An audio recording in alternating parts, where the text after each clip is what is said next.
President Tinubu, there will be no need for Biafra again. We are comfortable with President Tinubu. This is the moment the narrative changed. This is the moment the Minister of Works, Dave Umahi, looked his kinsmen in the eye and essentially told them that the dream they have been holding on to for over 50 years is no longer necessary, no longer viable, and frankly, no longer useful in the face of the concrete reality on the ground. The headline is screaming across every news platform this morning, Tuesday, December 16, 2025. Forget Biafra. Igbo no longer marginalized. It is a statement that has sent shock waves through the political landscape of the Southeast and indeed the entire federation. But we need to look beyond the headline. We need to dissect what the former governor of Ebonyi State and current Minister of Works is actually saying, because he is not just making a political statement, he is trying to perform a surgical operation on the mindset of the Igbo nation. Dave Umahi has declared the agitation for Biafra dead.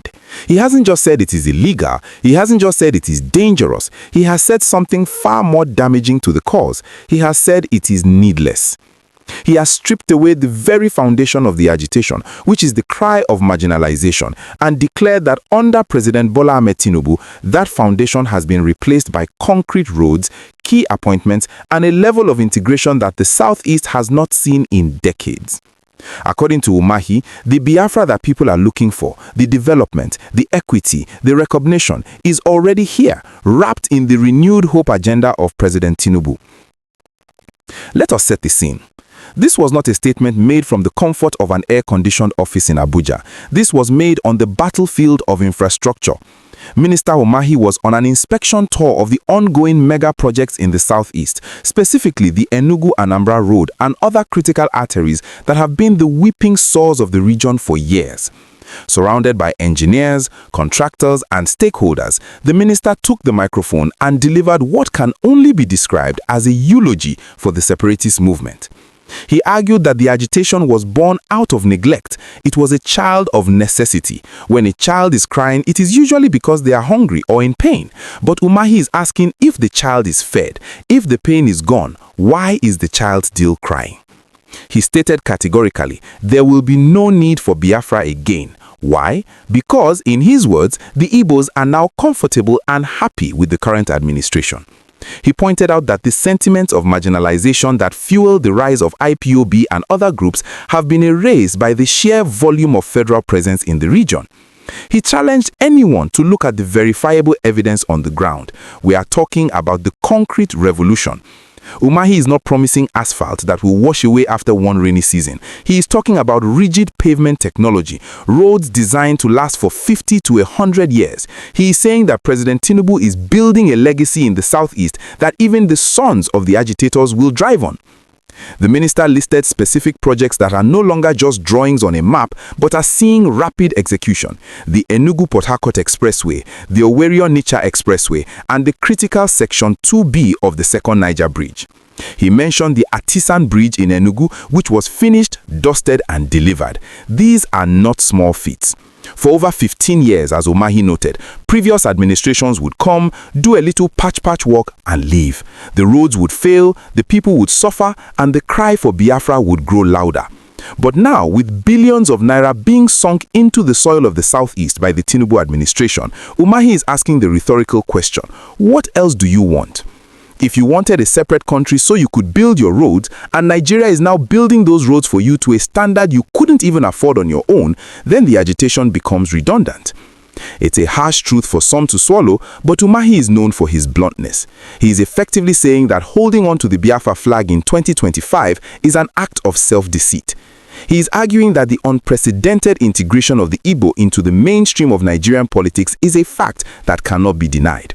Look at the appointment. Look at the strategic roles Igbos are playing in this government. Umahi used himself as a prime example, a minister of works, a super minister portfolio that controls the arteries of the nation's economy. He is saying that the Igbo footprints are visible in every sector of the Tinubu administration. So, the narrative of exclusion is dead. And if exclusion is dead, then the justification for secession dies with it. But Umahi went further. He touched on the politics of the region. He called for strategy over venomous statements. This is a direct attack on the style of agitation that relies on insults, threats, and emotional outbursts. Umahi is telling his people to grow up politically. He cited the governor of Enugu State, Peter Mba, and his strategic relationship with the center, and even hinted at his alignment with the APC ideology of development. He is saying that you cannot get what you want by shouting at the man who has the yam and the knife. You get it by sitting at the table and negotiating. And according to Umahi, the Igbos are not just at the table, they are eating from the same plate as the president. He made a very controversial point about the comfort of the Southeast. We are comfortable with President Bola Ahmed Tinubu. We are very happy with the integration. Now, I know many of you watching this might be screaming at your screens. Happy with the cost of rice? With the inflation? But you have to understand the context of Umahi's argument. He is speaking about the political and infrastructural comfort relative to the past. He is comparing the marginalization of the Buhari years to the inclusion of the Tinubu years. He is arguing that for the first time in a long time, the Southeast is being treated as a priority, not an afterthought. He is saying that the president has remembered the region. This is why he says Biafra is useless now. What is the use of a separate state if it is just to satisfy an emotional urge? Umahi is a pragmatist. He is an engineer. He deals in concrete, in steel, in things you can touch. He doesn't deal in dreams and flags. To him, a concrete road that connects Enugu to Port Harcourt is worth more than 1,000 flags waved in a protest. He is urging the people of the Southeast to embrace this concrete reality. He is telling them to stop being spectators in the Nigerian project and accept their new role as co-authors of its future. The implications of this statement are massive for 2027. Umahi is already laying the groundwork for the re-election of President Tinubu. He is telling the Southeast that their best bet is not to run away from Nigeria, but to run with Tinubu. He declared that he that has started this great and beautiful thing, he will continue it. This is a clear endorsement. He is essentially telling the Igbo nation, don't waste your vote for opposition. Don't waste your energy for agitation. The train is moving and it is paved with concrete. Get on board or get left behind. If you really think about it, Umahi is challenging the very identity of the modern Igbo struggle. For decades, the struggle has been defined by resistance. Resistance to the center, resistance to perceived injustice. Umahi is trying to redefine it as cooperation. He is saying that cooperation pays better than resistance. He is saying that the dividends of democracy are not found in the trenches of agitation, but in the offices of the Ministry of Works. It's a bold, perhaps even dangerous gamble. He is betting that the average Igbo man cares more about his business moving smoothly on a good road than he cares about the name of the country on his passport. And honestly, he might be right. If the roads are good, if security improves, if business thrives, the hunger for agitation naturally diminishes. We must also consider the timing of this. We are in December 2025. The political atmosphere is charging up for the next cycle. By dismissing Biafra as needless, Umahi is trying to neutralize the IPOB factor in the coming elections. He wants to ensure that the Southeast does not isolate itself again. He wants the region to be part of the winning team. He calls it being strategic.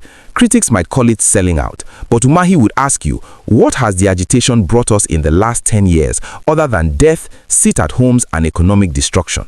Conversely, what has cooperation with Tinubu brought us in 2 years?